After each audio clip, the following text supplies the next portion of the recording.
The Galactic Recreational Activities Monitoring Bureau occupied 17 floors of pristine crystalline architecture on Nexus Prime, a testament to the galaxy's commitment to cataloging fun in the most bureaucratically thorough way possible. For 3 centuries, GRAMB had dutifully maintained the Universal Recreation Database, ensuring that no species accidentally engaged in activities that might cause undue stress, physical harm, or, heaven forbid, competitive feelings. It was, by all accounts, the most boring job in the galaxy, which made it perfect for the Zilithians, whose idea of excitement involved watching paint molecules arrange themselves in slightly different patterns. Chief Administrator Vex-9 had spent the better part of his 800-year lifespan classifying recreational activities, with the methodical precision of a being whose ancestors had evolved from accountants. The work was predictably mundane: Andromedan flower-gazing, Centaurian meditation floating, and the ever-popular Regilian synchronized breathing exercises.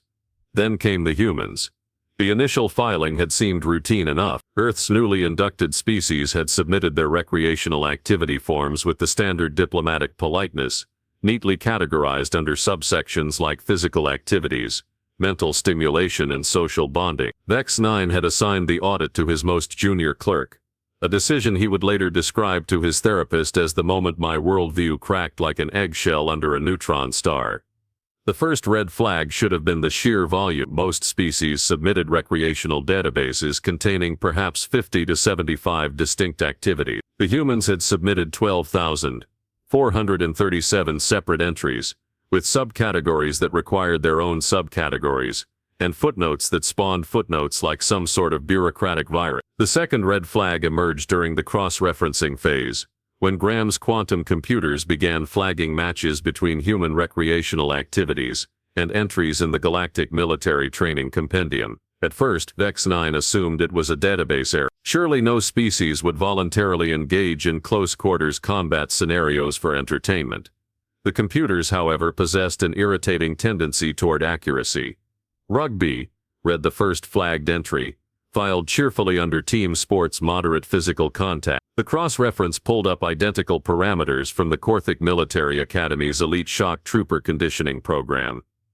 Objective: develop pain tolerance, strategic thinking under pressure, the ability to maintain tactical awareness while being repeatedly tackled by heavily armored opponents. Vex-9's primary breathing apparatus constricted. He pulled up another entry: mixed martial arts, for fun and fitness. The exclamation point felt like mockery now. The military database coldly noted, advanced hand-to-hand combat training incorporating multiple fighting disciplines, recommended only for special forces units requiring expertise in close-quarters elimination techniques. The list continued with increasing horror: rock climbing, marathon running, and 17 different military manuals, a perfect simulation of small unit tactical combat.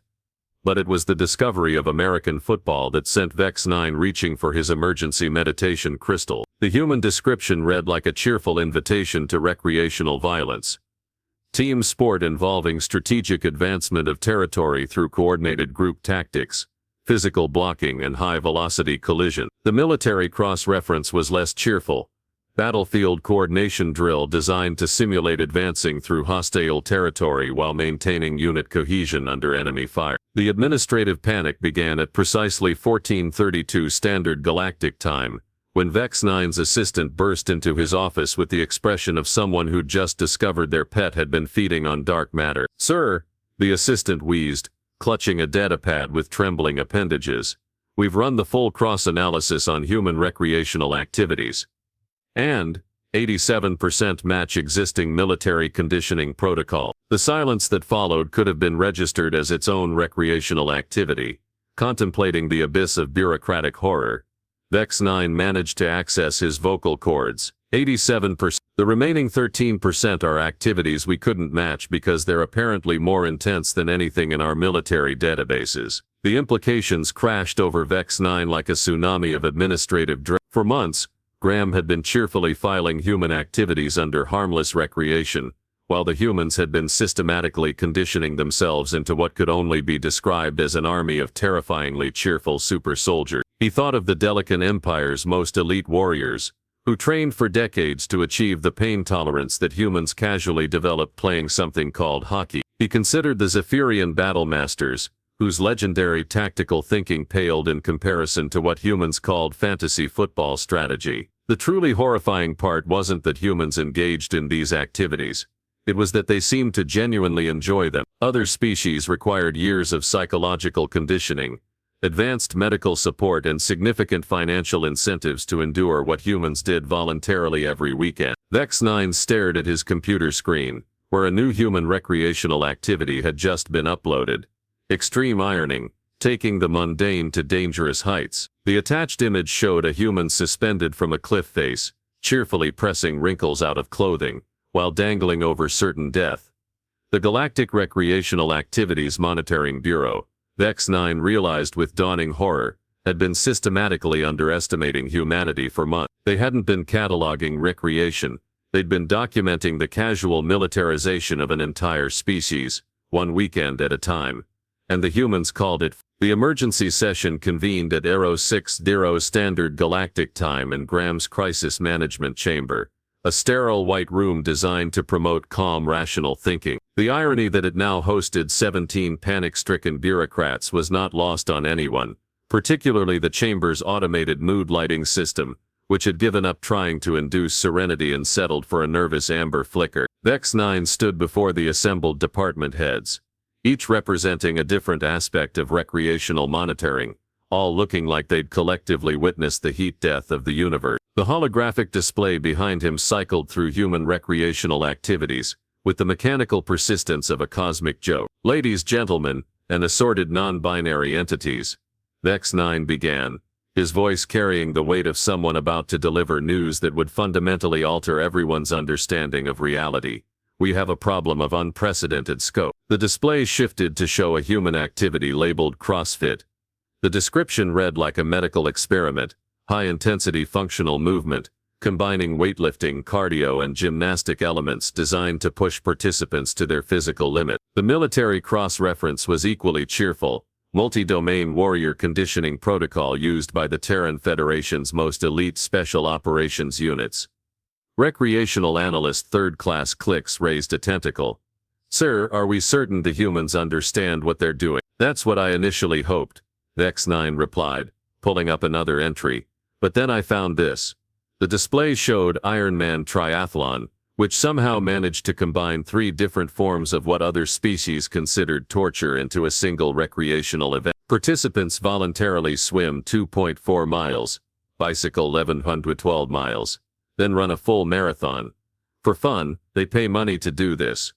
The room fell silent except for the soft sound of several officials questioning their life choices. Yinth, GRAMB's chief xenopsychologist, leaned forward with the expression of someone trying to solve a puzzle made of existential dread. Perhaps they don't understand the risk. Their safety assessment protocols might be. They understand perfectly, Vex-9 interrupted, pulling up a subcategory that made his soul ache.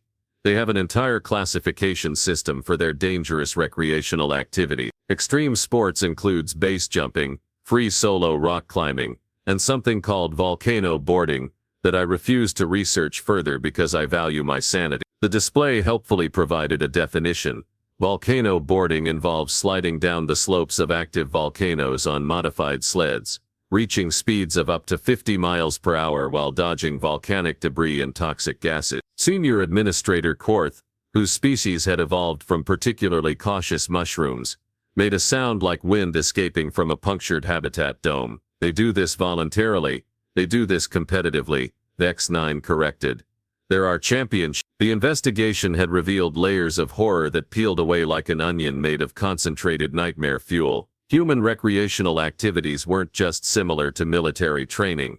They were often more demanding. The Corvathian Elite Guard, legendary for their brutal conditioning regimen, would have classified human recreational soccer as an advanced combat sport, due to the continuous running, strategic coordination, and what humans cheerfully called physical contact. But it was the psychological conditioning aspects that truly disturbed the analysts. Yinth had spent sleepless cycles studying human video games, which appeared to be elaborate tactical simulation programs designed to develop rapid decision-making, resource management, and strategic thinking under pressure. The fact that humans engaged with these simulations for hours at a time, often while consuming stimulants and maintaining constant communication with team members, was indistinguishable from the neural conditioning protocols used by the Nexus Defense Network's cyber warfare specialist. The implications are staggering, Dr. Yinth reported, her usual calm demeanor replaced by the wide-eyed intensity of someone who'd stared too long into the abyss, and found it staring back with remarkable hand-eye coordination. Human children begin this conditioning process before they can properly communicate. They call it play. By adulthood, they've undergone what we would classify as comprehensive military preparation across multiple domains: physical conditioning, tactical thinking, stress management, team coordination, and pain tolerance. Vex-9 pulled up another category that had been giving him stress-induced molting. Combat sports contain subcategories that read like a catalog of violence: boxing, wrestling, Brazilian jiu-jitsu, kickboxing, and dozens of regional variations on the theme of humans hitting each other with style and technique. "Sir," interrupted Analyst Clicks, his tentacles writhing with distress, "I've been reviewing their martial arts category.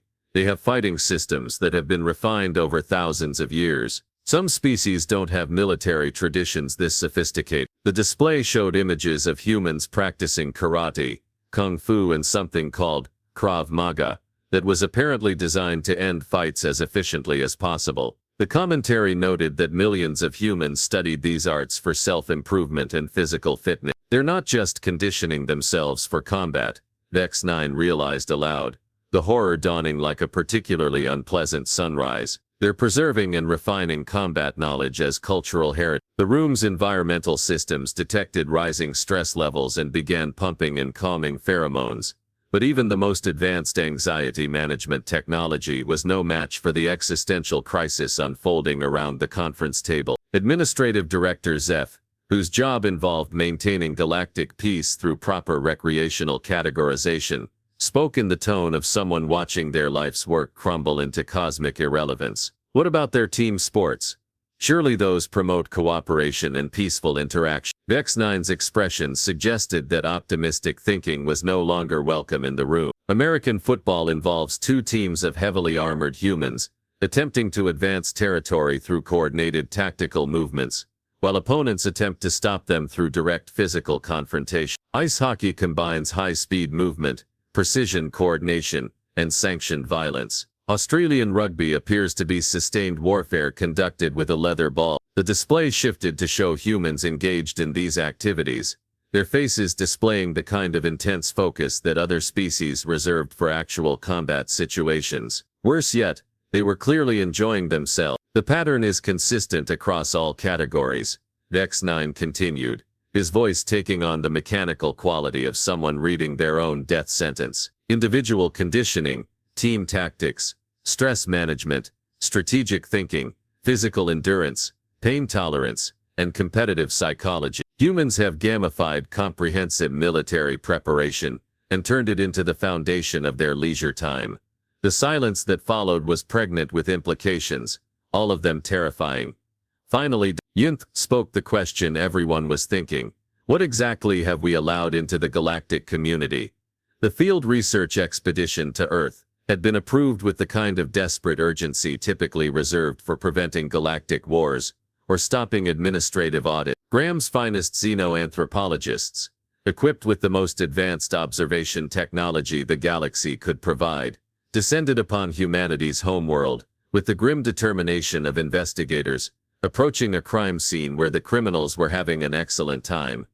Yinth led the team, her previous academic confidence replaced by the hollow-eyed intensity of someone who'd spent too many sleepless cycles contemplating the implications of recreational violence. The mission parameters were deceptively simple: observe humans in their natural recreational habitat, and determine whether they understood what they were doing to themselves.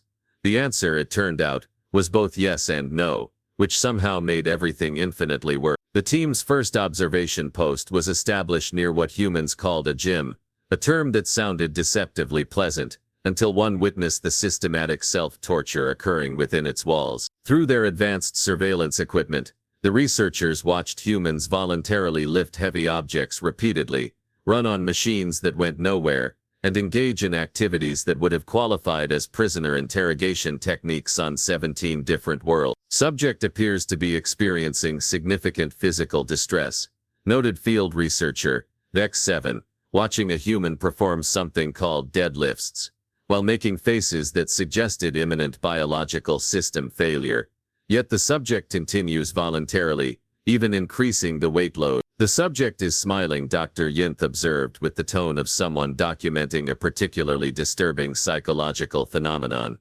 It's enjoying the process. The horror compounded when they observed group fitness classes, where dozens of humans gathered to engage in synchronized physical conditioning, while an instructor shouted motivational phrases that sounded suspiciously like military cadence calls. The humans' faces displayed expressions of determination, exhaustion, and unmistakable satisfaction, the same combination typically observed in elite soldiers completing advanced training cycles. But it was the children's activities that truly shattered the research team's understanding of normal recreational development. Human juveniles, barely capable of complex reasoning, were already engaging in activities that other species wouldn't attempt without extensive preparation and medical supervision. The young ones appear to be practicing combat roles and tactical positioning, reported analyst Kirks, observing what humans called a playground. They're developing spatial awareness, risk assessment, and physical coordination through what they term play. Yinth watched human children navigate obstacle courses that resembled military training facilities, engage in competitive physical contests, and organize complex team-based activities that required strategic thinking and leadership skill. The most disturbing part wasn't the activities themselves.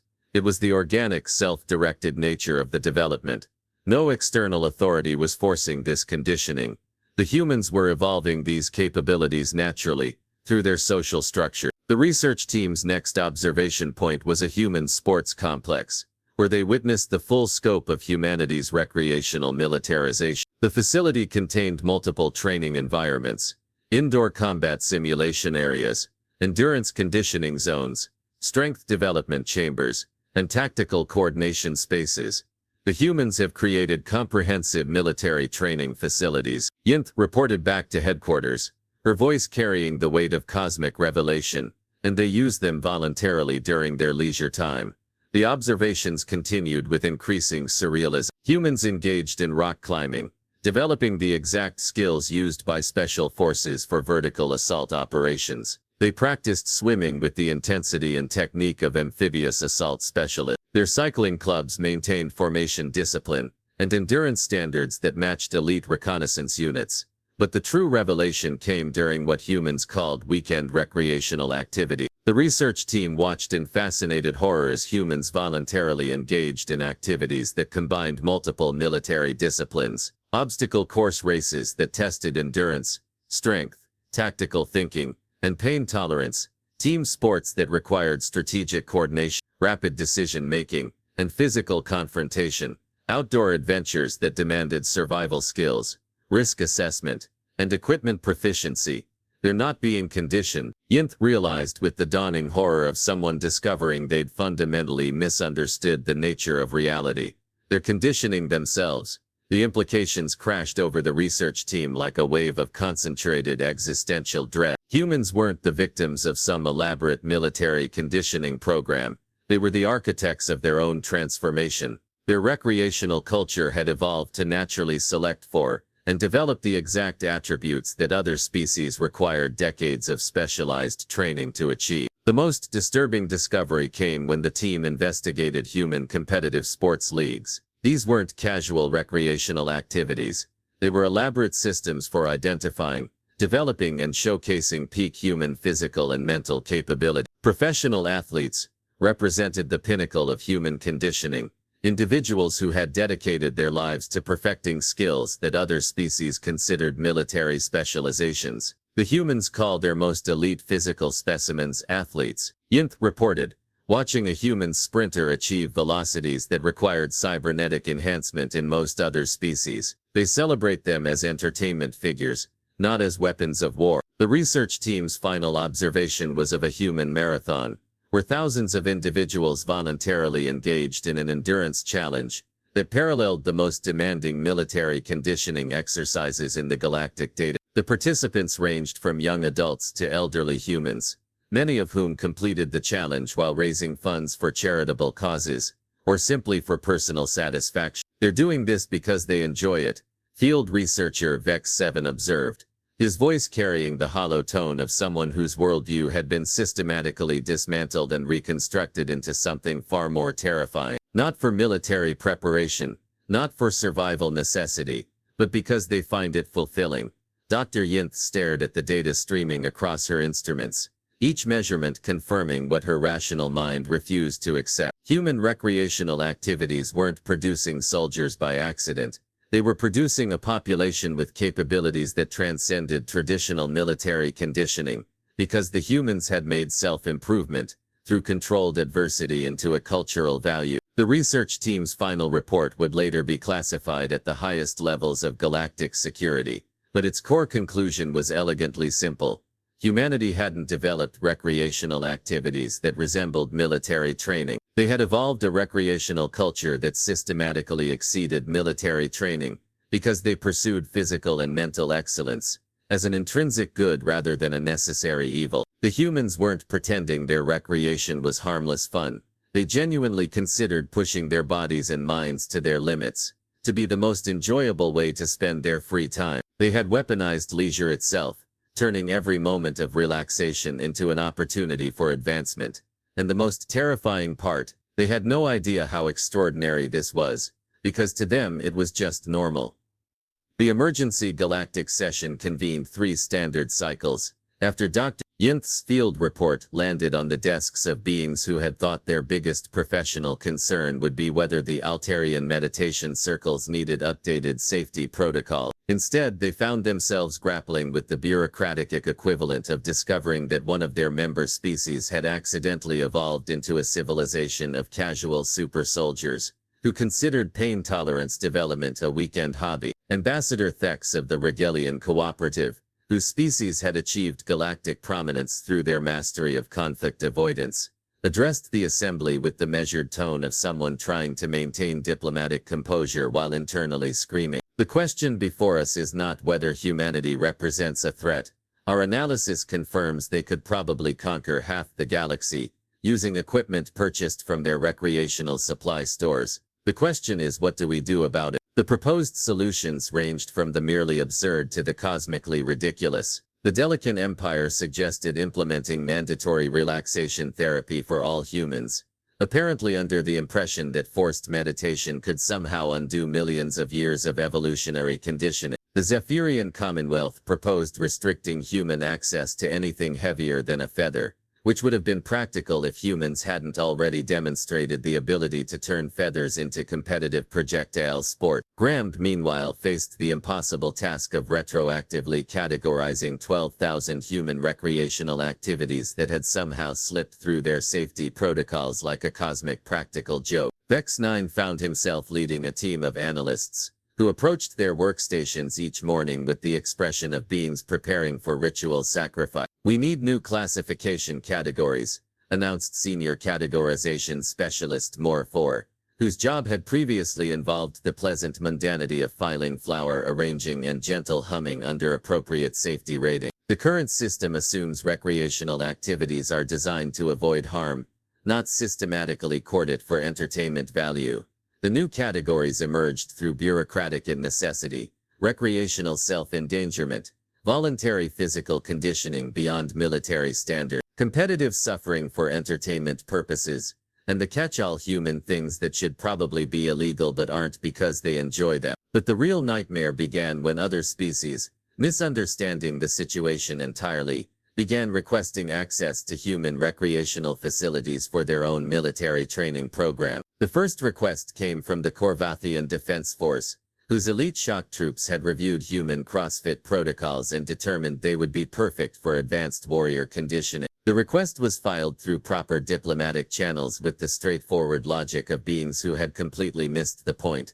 If humans used these activities for recreation, they must be safe enough for military training. The humans, displaying their characteristic enthusiasm for sharing recreational activities, enthusiastically agreed to host alien visitors at their training facility. The results were documented with the thorough precision of a civilization that had learned to find entertainment in systematically recording their own physical limitations being exceeded. The first Corvathian shock trooper to attempt a human obstacle course race required emergency medical attention after the warm-up phase. The preliminary stretching routine had apparently exceeded his species' maximum safe flexibility parameter. The actual obstacle course was never attempted, though the humans offered to design a beginner-friendly version that would have qualified as advanced military conditioning on 47 different worlds. Similar diplomatic incidents cascaded across the galaxy as species after species discovered that human recreational activities were not, in fact,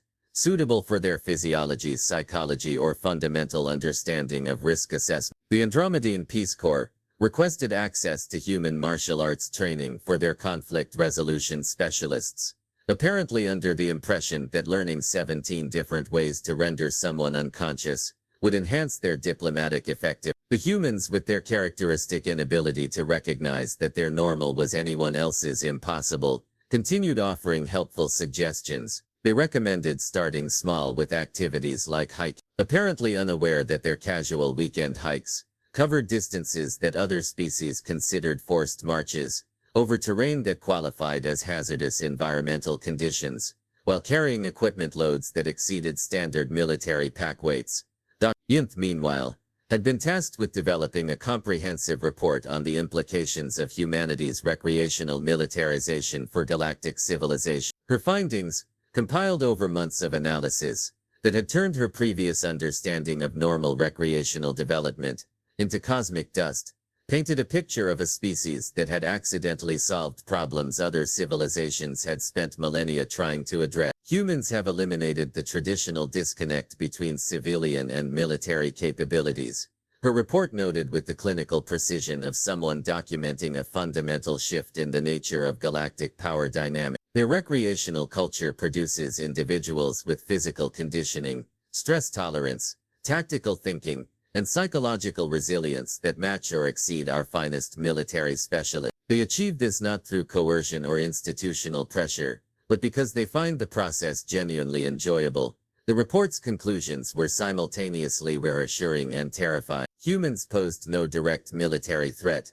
because they had no interest in conquest. They were too busy competing with each other in increasingly elaborate contests of voluntary suffering. However, their very existence had accidentally obsoleted most existing military training protocols and raised uncomfortable questions about what other species considered the limits of physical and mental development. The final bureaucratic irony emerged when GRAMB attempted to develop safety protocols for human recreational activities, and discovered that humans had already developed comprehensive safety systems that were more advanced than anything in the Galactic database. They had turned risk management into its own recreational subcategory, complete with specialized equipment, training programs, and competitive championships for activities like safety equipment testing and emergency response simulation.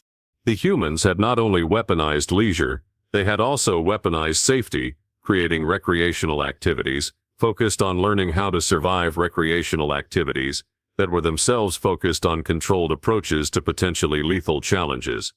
Vex, now promoted to Chief Administrator of Impossible Recreational Classifications, sat in his office reviewing the latest human submission, Underwater Basket Weaving, Extreme Edition, which somehow managed to combine traditional craft skills with advanced diving techniques, competitive time pressure, and what appeared to be combat swimming conditioning. The activity description read like a parody of human recreational development. Participants create functional baskets while submerged, developing lung capacity, fine motor control under pressure, and the ability to maintain focus on detailed tasks in challenging environments. The military applications were obvious to everyone, except the humans, who seemed genuinely confused when asked whether they understood the tactical implications of their hobbies. As Vex-9 processed the paperwork for humanity's latest recreational innovation, he reflected on the cosmic joke that had become his professional life. The galaxy had spent eons developing elaborate systems to prevent recreational activities from becoming too challenging, too competitive, or too physically demanding. Meanwhile, humans had evolved a culture where the primary complaint about recreational activities was that they weren't challenging, competitive, or physically demanding enough. The Galactic recreational activities monitoring bureau had been founded on the principle that leisure time should be safe, predictable, and restorative. They had discovered a species for whom leisure time was an opportunity for systematic self-improvement through voluntary adversity, competitive suffering, and the pursuit of physical and mental capabilities that other species considered mythological. And the humans still called it fun, because in their cheerfully terrifying worldview, there was no greater entertainment than discovering the exact limits of what they could endure, and then finding creative ways to exceed them. The galaxy Vex-9 realized would never be the same.